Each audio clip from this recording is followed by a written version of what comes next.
Oh. Did you hear this cracking noise? I'm really scared now. CPU Galaxy. Welcome to the CPU Galaxy channel. So today we will not build up any setups or benchmarking x86 CPUs. Instead, I will satisfy those chip collectors of you who appreciate cool looking uncommon chips. I have here a CPU board out of an old IBM RS6000 server. Yeah, the RS6000 belongs to a family of RISC and Unix based servers, workstations and supercomputers made by IBM in the 90s. I will not go much into technical details of this computer, but why I showed you this PCB today. Well, underneath this huge heatsink we can find a very cool looking IBM Monster CPU. It should look like that. White thick ceramic, and we should find 6 to 8 dies on the top. It's called IBM Power2 MCM or multi-chip module, manufactured in 720 nanometer process with 23 million transistors, a total die size of unbelievable 819 square millimeter, and a clock of 75 megahertz. All these packed on a white ceramic package with 734 pins and developed in 1993. Well, those kind of collectible white beauties are of course the content collectors' wet dreams are made of, but to see this we still have some work to do here. We can see here a huge heatsink which is fixed with some nuts and screws on a metal frame, which is mounted on the PCB also. Here in between we can see already the big white chip, but unfortunately it is soldered to the PCB. So we have to face some challenges here. First, we need to remove the heatsink, and this can be very tricky. Depends if it is glued with some silicone on the ceramic chip or just some thermal paste and with the screws fixed. Yeah, then we need to desolder the chip from the board, which can be also very challenging because of its big size and heat dissipation. So what else can we see here on this PCB? Of course, we have here several slots, which were actually RAM slots, and I believe that these two slots here were for the level 2 cache. So I found out in the web that this Power 2 had an external level 2 cache.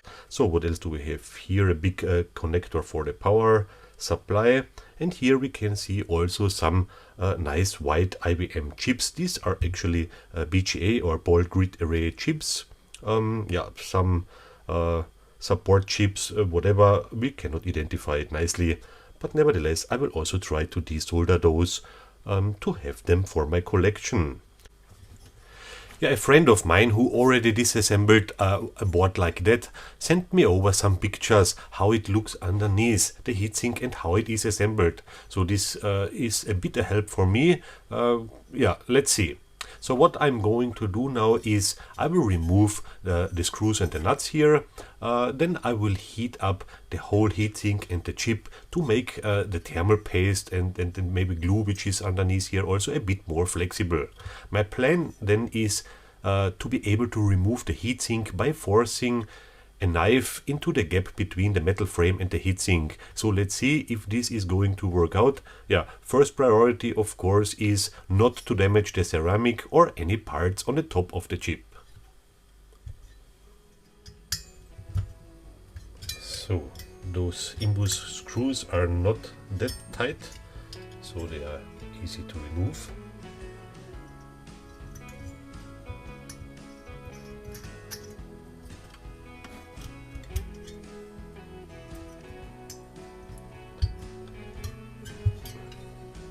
Yeah, it's always a very nice and satisfying moment, and also a little bit shaking opening something special like that.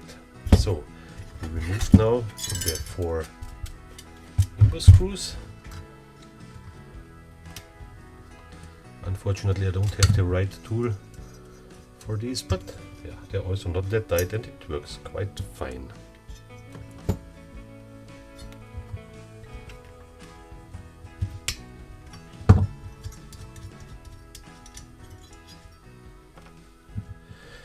So after removing all the screws, it's interesting, this heatsink is already not fixed anymore and a little bit moving. So this tells me that there is no glue at all underneath between the heatsink and the chip. It's also strange because I was expecting a lot of thermal paste and which is also a little bit sticky. So I didn't expect to find here then, after removing the screws, this heatsink moving like that. So, but good chances that everything is fine. So just remove the heatsink now. Ah, okay. So now we discovered this heatsink is just mounted on this metal thing here. So that means the chip is again underneath this metal in this frame. So actually it's not a frame, this is a whole metal housing for the chip, yeah, unfortunately. So the next challenge we have to face here. Interesting. So plan B. Obviously I didn't check the pictures from my friend nicely. So just this heatsink is mounted on this metal housing where the chip is inside. So we can see also this small frame is fixed on this big one here. So we cannot remove the metal cover right now. So this is mounted here underneath with some screws. And usually the people are desoldering the whole stuff and then removing the chip from the housing with a lot of force. But then you might crack the ceramic or damage something on the top. Instead of that, I will keep the chip inside the board still, and I will try to remove these screws which are somehow soldered here on the board. But still we have here this gap, so it should not be a big deal to remove these screws. Then the whole metal frame should be released, but the chip is still nicely in place on the PCB and let's say protected. My plan is now to remove the screws, to heat up this whole metal surface and remove with a screwdriver this metal housing from the chip. Yeah, let's see if this is going to work out. Oh, this is easy. So this soldering on the screws broke immediately. So also no issues at all to remove these screws. So I'm so excited. I hope I can get this chip out without any damage.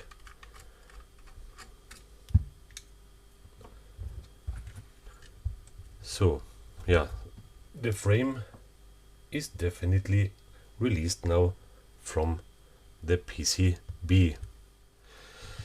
So due to the fact that we can bend this already a little bit to get space between these nuts and the PCB, my plan is to put here already a screwdriver to have some force on the metal, and then heating up the whole thing with the hope that this force is enough to release the metal frame. Let's see.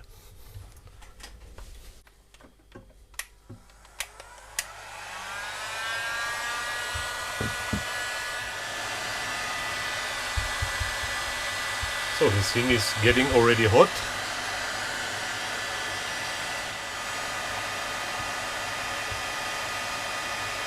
Nothing. And actually my friend cannot remember if there was some silicone glue or just thermal paste. But if this would be just thermal paste, it would get off already. So I expect here to find some silicone glue underneath this metal. So this is already very hot. Oi. But nothing. This thing is very tight. Yeah. I could hear something, so it's a little bit released now. Very nice. So it's still very hot.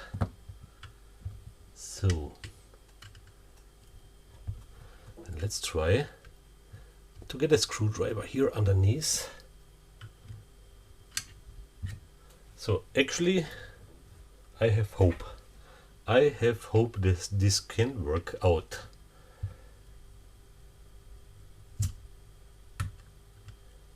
Great.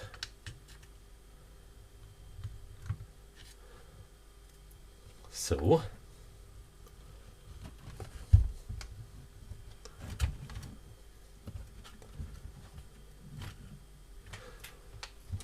let's try also here.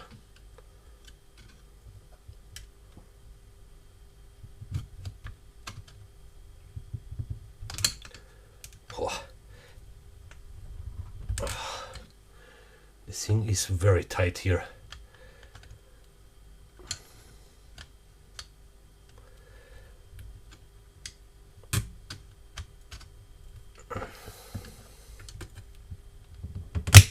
Oh. Did you hear this cracking noise? I'm really scared now. Oh my goodness. Please, Lord. Hopefully it's not damaged. So,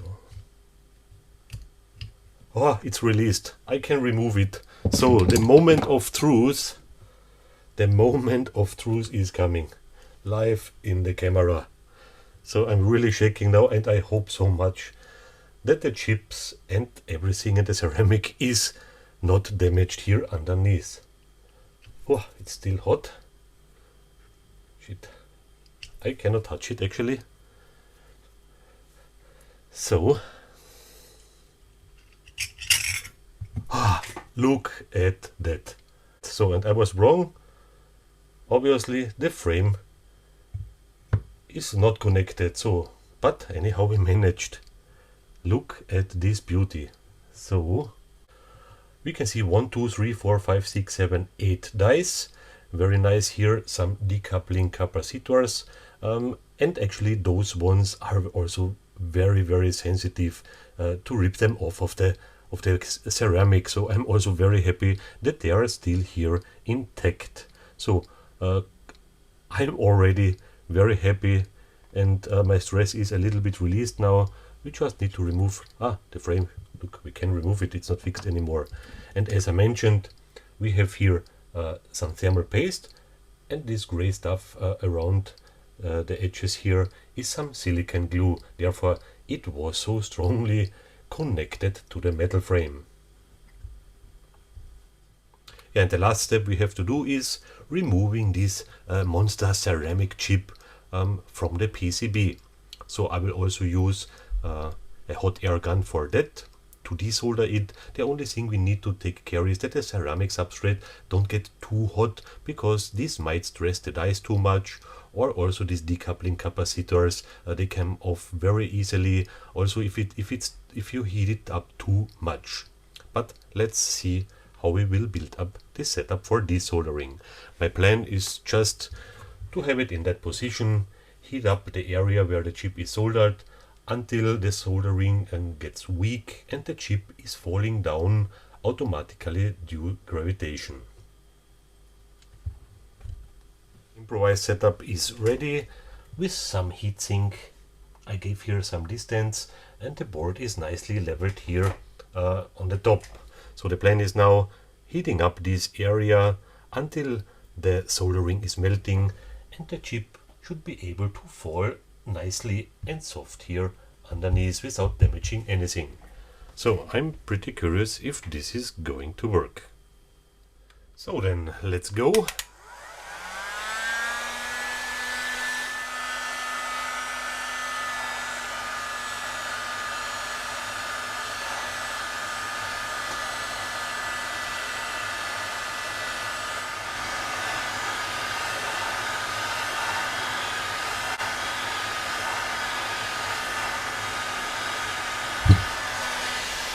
Wow, this turned out to work quite nice. This plan worked out nicely. So now I'm not stressed anymore because everything worked so nicely. Look at that. So we have here really a great result.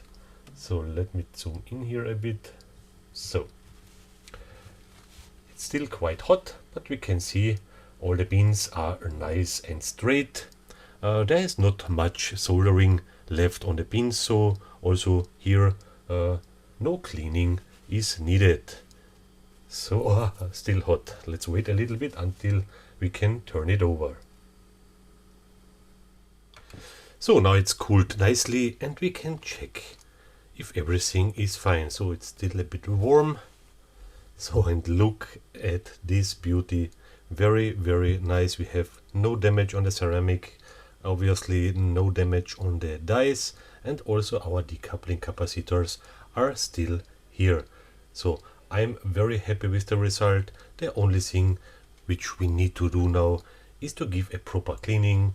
So with some brake cleaner I will remove the thermal paste here, and with some polish paste and some razor blades I will cut and remove this silicone glue here. So a very nice piece for a CPU collection, I think. So then let's make some cleaning. I use always some gloves when I'm handling chemicals. To get rid of the thermal paste, I'm using some common braking disc cleaner from the shop.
The remaining silicone glue I'm removing with a sharp carpet cutter, but just always taking care not to damage the die or a capacitor.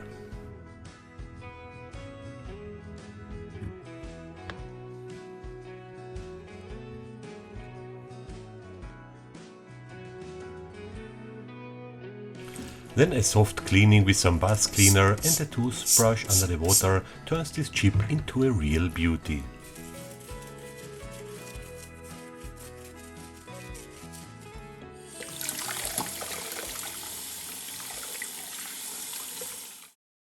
I'm very satisfied with the result, and this was the first time for me to decapsulate and remove such a CPU. Maybe this video can help you also a little bit to give you some ideas how to remove something like that from a PCB without damaging. Yeah, at the end, this beautiful CPU got the place it deserves after years of working inside a computer. A VIP place in my collection where anybody can look at it nicely. I hope you liked the video, and if so, please thumbs up and subscribe. Thank you very much for watching and see you next time.